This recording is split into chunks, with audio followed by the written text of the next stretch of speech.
individus qui opéraient dans la cybercriminalité ont été mis aux arrêts à Ouagadougou. Plusieurs personnes ont été victimes de ces criminels.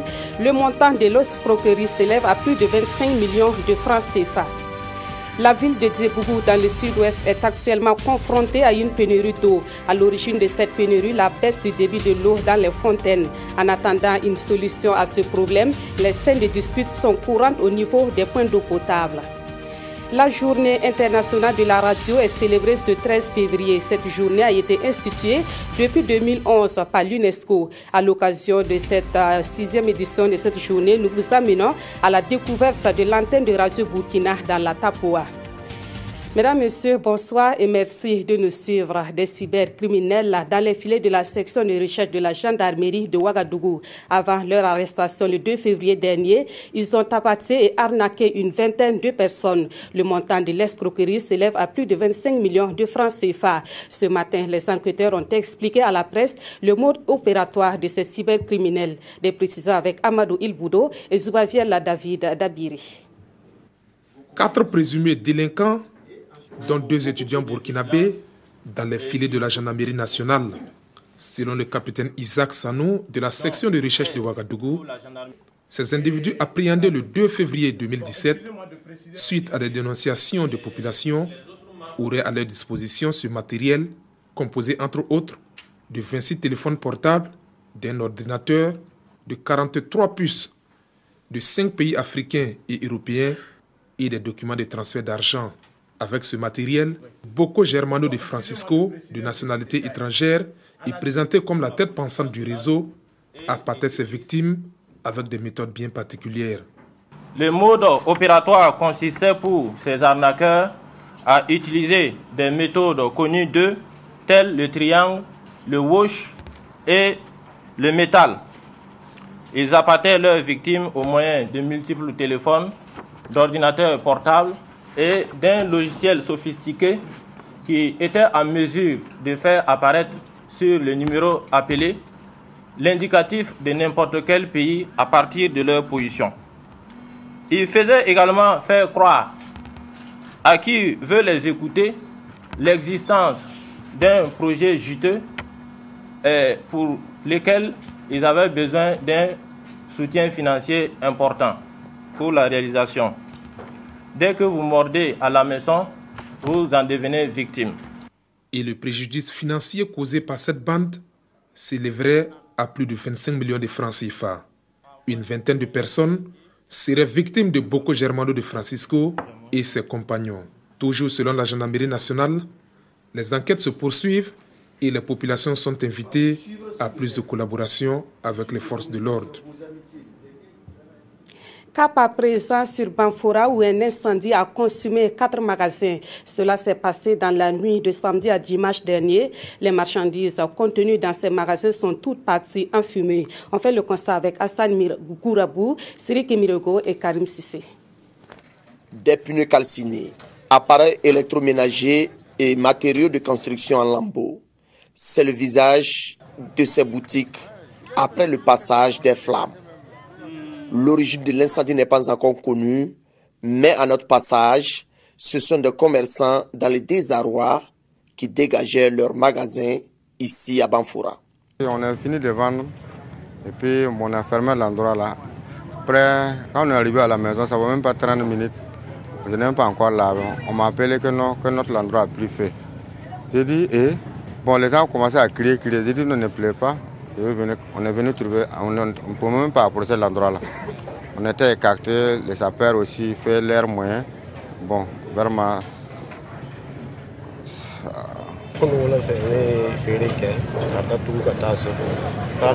Hier, on a fermé et rentré.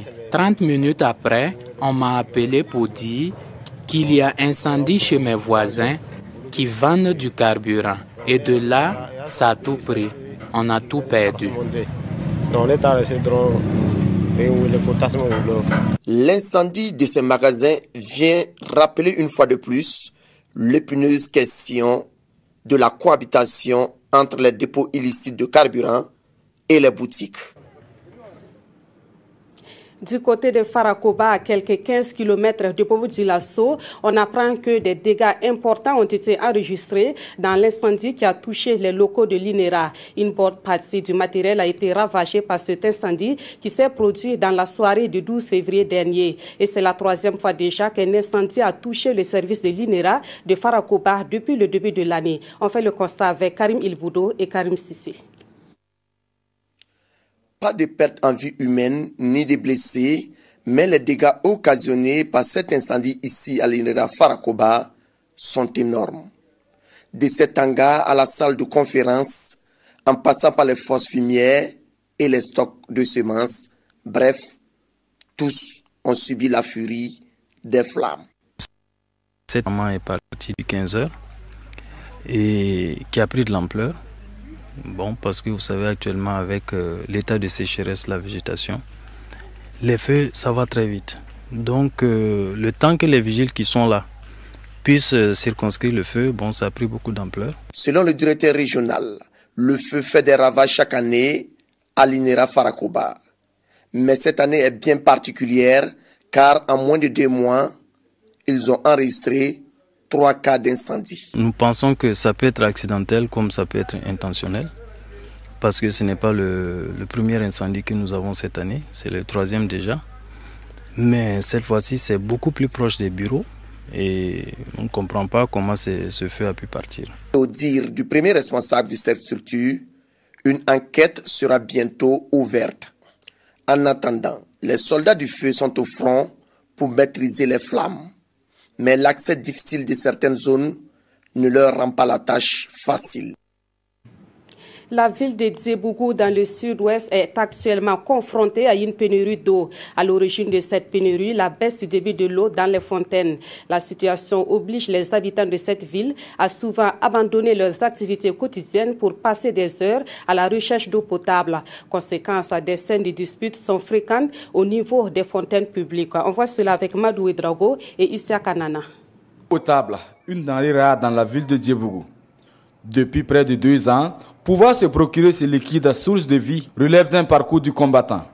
Jours et nuits, femmes et hommes abandonnent leurs activités quotidiennes à la recherche d'eau dans toute la ville, entraînant à certains endroits des scènes de disputes dans les fontaines publiques. Franchement, nous souffrons à cause de cette pénurie d'eau ici à Djébougou. Nous pouvons attendre de 17h jusqu'à minuit et même souvent au-delà de 2h du matin sans avoir aucune goutte d'eau. Nous sommes vraiment fatigués de cette situation.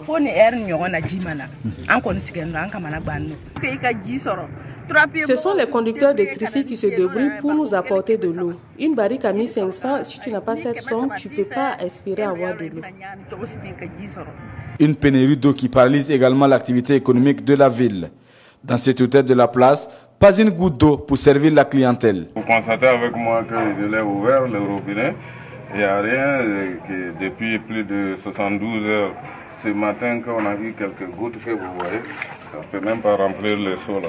C'est tout juste un peu seulement. Bon, comment dans un hôtel on peut travailler avec ça? C'est bien que la bassine même que vous voyez elle-même, on n'a pas pu la remplir. Une situation d'autant plus préoccupante pour les populations, surtout à l'approche de la période forte de chaleur. Pour une commune urbaine, ce n'est pas une commune rurale, qui a ce problème d'eau comme si nous étions toujours en zone rurale, ce n'est vraiment pas intéressant. J'ai un regard au niveau de la commune de Djébougou et aider cette population qui, dans ce mois de février, déjà crie au fort pour l'eau.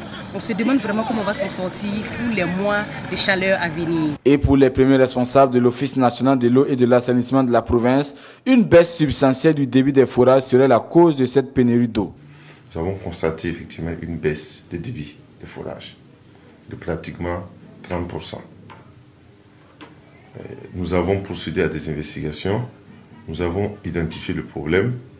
Mais le problème on ne peut pas décharger cette nappe-là tout de suite. Il faut aller chercher l'eau ailleurs.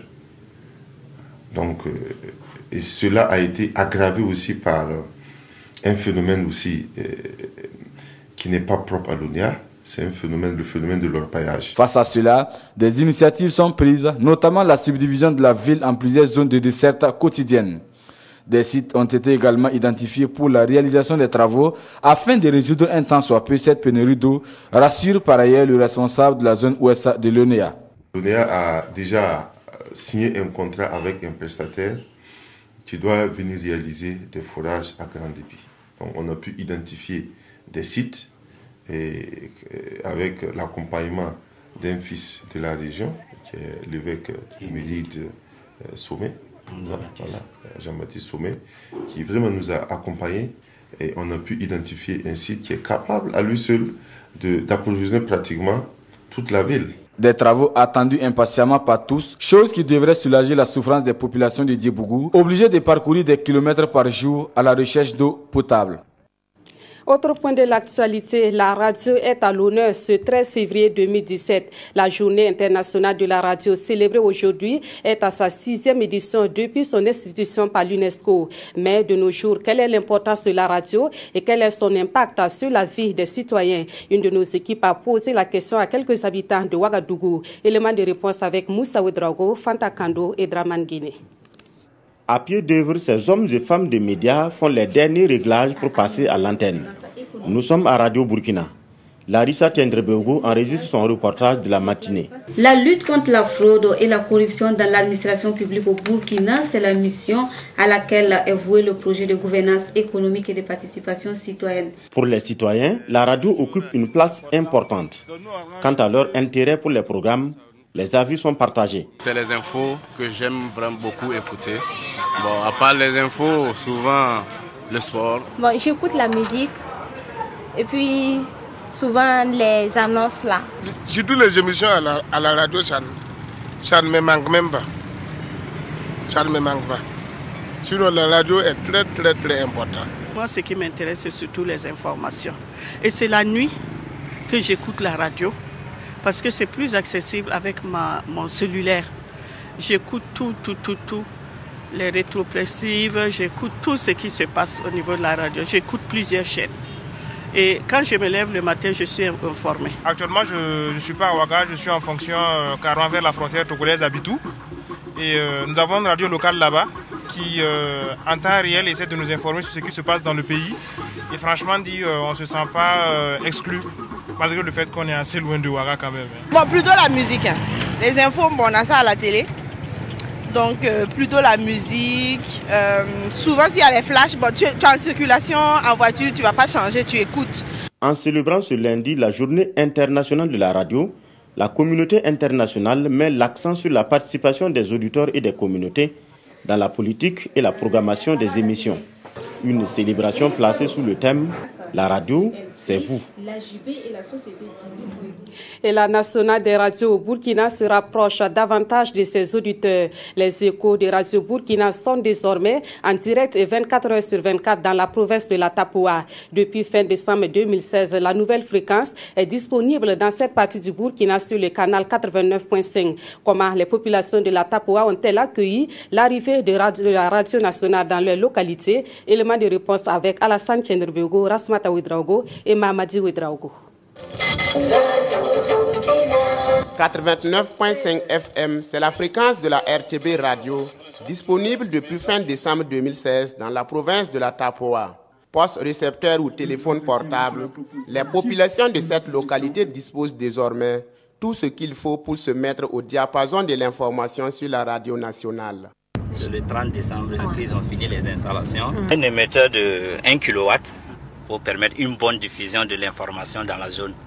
À Tansarga, tout comme à Diapaga, l'avènement de cette nouvelle fréquence rencontre l'assentiment des auditeurs qui écoutaient souvent la radio nationale par le biais des radios locales ou les bouquets de Canal+. Quand j'ai écouté la RTB à travers mon poste radio, j'ai été marqué parce que je me dis que c'est un défi de développement, de permettre à tous citoyens d'être informés. Il y a beaucoup de jeunes qui ont été victimes parce qu'ils étaient admis au niveau des concours directs. Ils n'ont pas eu la chance d'être informés qu'ils sont admis. On est très content parce qu'avant, on ne gagnait pas les informations. Alors que l'information est plus importante même que souvent la nourriture. Le matin, bonheur, je l'écoute avant de sortir de chez moi. Certains auditeurs se sont déjà familiarisés avec la grille de programme de la radio Burkina 2 mois après son ouverture. Et surtout si je prends comme l'actualité, l'émission que j'interviens à tout temps. L'émission en toute vérité, ce sont les 2 émissions que moi je préfère à tout temps. Et les informations. L'émission Zakorolgo est notre préférée. Nous l'écoutons tout le temps car le thème répond à nos préoccupations familiales. Au centre émetteur, le personnel du service technique de la RTB veille au gré pour éviter d'éventuelles interruptions des programmes. Par rapport au centre émetteur, je dirais que c'est juste souvent des petites pannes, surtout des coupures liées au délestage. Donc, ils font que souvent, il y a quelques arrêts. Ce qui fait que, en tout cas, l'agent doit être tout le temps présent, puisque les appareils qu'ils ont amenés, à chaque fois qu'il y a délestage, il faut encore redémarrer. Le centre émetteur de Diapaga a vu le jour en 2005. Il couvre toute la zone de la Tapoa et ses environnants jusqu'à la frontière du Bénin. Autre chose à présent, et nous parlons du projet de gouvernance économique et de participation citoyenne. La mise en œuvre de ce projet a nécessité l'élaboration d'un plan annuel de travail. Mais pour l'heure, ce plan est en phase de validation et c'est pour cela que les membres du comité de pilotage du PGEPC sont réunis à Ouagadougou. À noter que ce projet est financé à plus de 16 milliards de francs CFA par l'Association internationale pour le développement. Yacouba Gamene, Bouma Ernest Nebi. Le comité de pilotage du projet de gouvernance économique et de participation citoyenne tient sa première session à Ouagadougou. Une rencontre au cours de laquelle les participants vont réfléchir sur la mise en route du dit projet. La question centrale au niveau donc de cette première session, c'est de valider le plan de travail annuel pour l'année à venir et puis naturellement de cadrer un certain nombre de choses dans la mise en œuvre donc, du projet. C'est un plan d'à peu près 5 milliards de francs CFA qui, comme je l'ai dit, va financer à la fois les aspects donc, de participation citoyenne, les aspects de mobilisation des ressources intérieures et les aspects de pilotage du projet. Ce projet de la Banque mondiale d'un coût d'environ 17 milliards de francs CFA devra contribuer, entre autres, à l'amélioration de la mobilisation des recettes intérieures, la gestion des dépenses publiques et au renforcement de la participation citoyenne au développement du Burkina. Dans un contexte de PNDS, le projet tombe à pic. Le projet tombe bien pour le PNDS puisque l'axe 1 du PNDS a trait à la gouvernance, c'est réformer les institutions et moderniser l'administration. Et on a un volet très important concernant la gouvernance économique, la gouvernance politique et administrative notamment. Et quand on parle de gouvernance, c'est de ça qu'il s'agit. Il faut que l'environnement soit propice, il faut qu'il y ait de la sécurité, il faut que les procédures au niveau des marchés publics soient transparentes. Le projet de gouvernance économique et de participation citoyenne a eu une durée de 5 ans. Les membres de son comité de pilotage sont issus de plusieurs départements ministériels et de la société civile. On repart dans la région de l'Est pour parler cette fois de lutte contre l'insécurité alimentaire et la pauvreté. C'est une lutte dans laquelle s'est engagée l'ONG Action contre la faim dans cette région. Et dans le cadre de ce projet, ACF a lancé depuis 2014 un projet dénommé Appui au renforcement des jardins de santé. Les acteurs chargés de la mise en œuvre de ce projet se sont retrouvés le week-end dernier donc à Fada pour un bilan. Aimé Douamba, Mamadzi Ouedraogo. Le fléau de la malnutrition qui touche beaucoup plus les femmes enceintes et les enfants de moins de 5 ans est au cœur des préoccupations de l'ONG Action contre la faim ACF.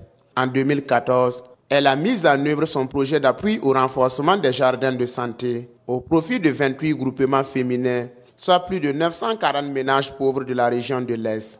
Après 3 ans d'exécution, les acteurs du dit projet et les bénéficiaires sont autour d'une même table pour faire le bilan des activités menées et diffuser les bonnes pratiques et les leçons apprises en matière de prévention de la malnutrition. Nous sommes là pour lutter contre la pauvreté, mais en particulier lutter contre la malnutrition et donc renforcer les familles pour qu'elles puissent vraiment subvenir aux besoins nutritionnels.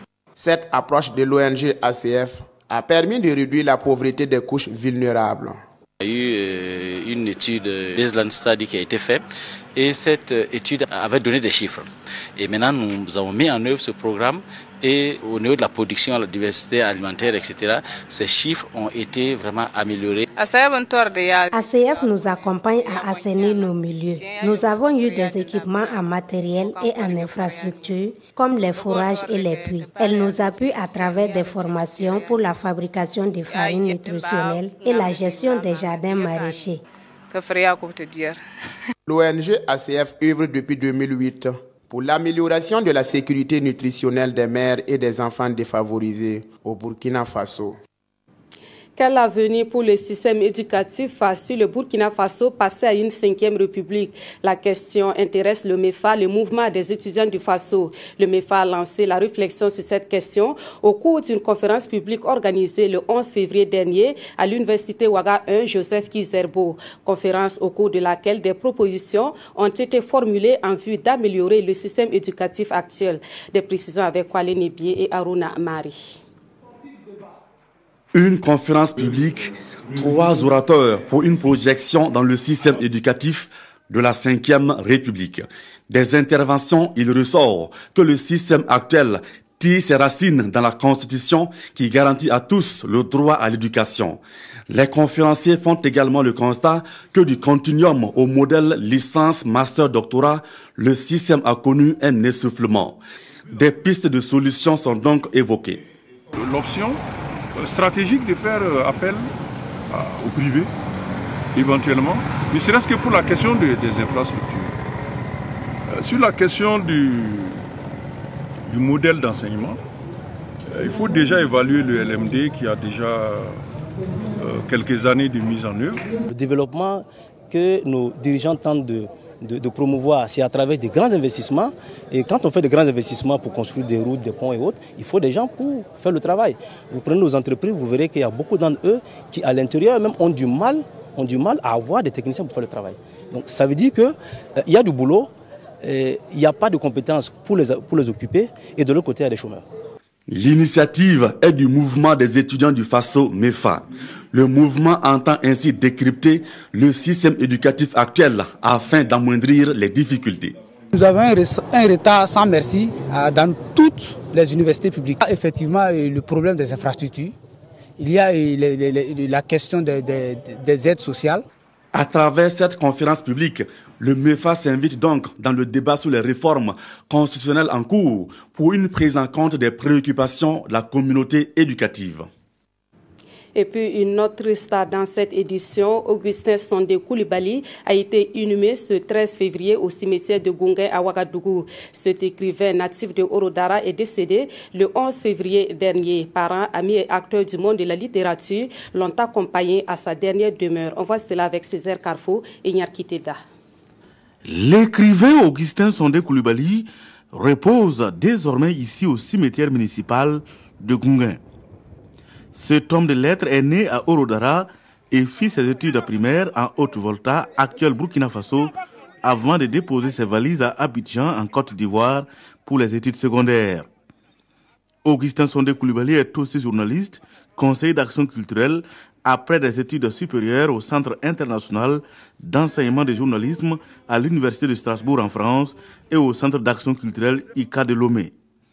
Bien connu dans le monde littéraire, Augustin Sondé Koulibaly laisse un grand souvenir à ses enfants. Vraiment, il a été aimable envers nous. Il a été en tout cas généreux et vraiment, on garde un bon souvenir de lui. Il a été en tout cas un père exemplaire et nous allons essayer de suivre ses pas. Augustin Sondé Koulibaly a occupé plusieurs fonctions. Il fut directeur adjoint de l'information de 1959 à 1961. De 1983 à 1986, il fut directeur des arts plastiques et de l'artisanat. En 1959, il est devenu personne ressource dans les questions de l'art et de la culture et conférencier dans les grandes écoles. Il a reçu des prix dont le Grand Prix en littérature de l'Institut africain et une décoration de chevalier de l'Ordre des arts et des lettres de la République française. Je retiens de l'homme une personne très affable, très aimable, qui a le sens de l'humour, qui a le sens de l'amitié, et qui a le sens de la fraternité. Je retiens de l'homme un collègue, un ami, quelqu'un qu'on ne peut jamais oublier. Auteur des ouvrages Les Dieux délinquants, La Fontaine au masque, Augustin Sondé Coulibaly est né en 1933. Il laisse derrière lui 10 enfants, 25 petits-enfants et 5 arrière-petits-enfants.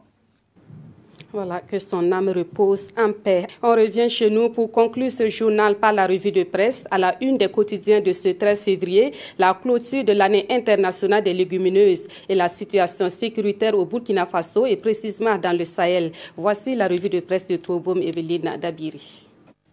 Le journal Le Quotidien informe que le Burkina Faso a abrité les 10 et 11 février la clôture de l'année internationale des légumineuses, une clôture présidée par le président Roch-Marc Christian Kaboré. Cette année était placée sous le thème « Valorisation des légumineuses dans le cadre des ODD » et pour la résilience au changement climatique, rappelle aujourd'hui au Faso. Ce thème est une invite à la réflexion sur les voies et moyens qui permettront aux légumineuses de constituer une solution à l'atteinte des ODD, écrit ce journal. Et au terme des travaux, la directrice générale adjointe de la FAO a invité tout un chacun à s'impliquer davantage dans la production et la transformation des légumineuses, lit-on dans Aujourd'hui au Faso. Autre point de l'actualité, la question sécuritaire dans le Sahel burkinabé. Sidoya rappelle le dernier acte en date, qui est l'assassinat d'un conseiller municipal de Soboulé et de son fils le 4 février dernier par des individus non encore identifiés. L'observateur Palga interroge, le Sahel burkinabé est-il en train d'échapper au contrôle de Ouagadougou en passe de perdre le nord? Une question légitimée par les nombreux actes terroristes perpétrés dans le Soum et répertoriée par ce journal. Si l'observateur Palga met en garde contre le syndrome azawadien qui guette le Faso, Sidoya lui propose l'information comme piste de solution. Et pour ce journal, qu'il connaît mieux le Sahel que les Bellas, les Arabes et autres nomades qui l'habitent, ils sont les vraies mines d'information. Il n'y a point de temps à perdre, estime ce journal, sinon le septentrion burkinabé risque de subir le même sort que celui du Mali. Et c'est la fin de cette édition. Merci de l'avoir suivi et merci de votre fidélité à la RTV.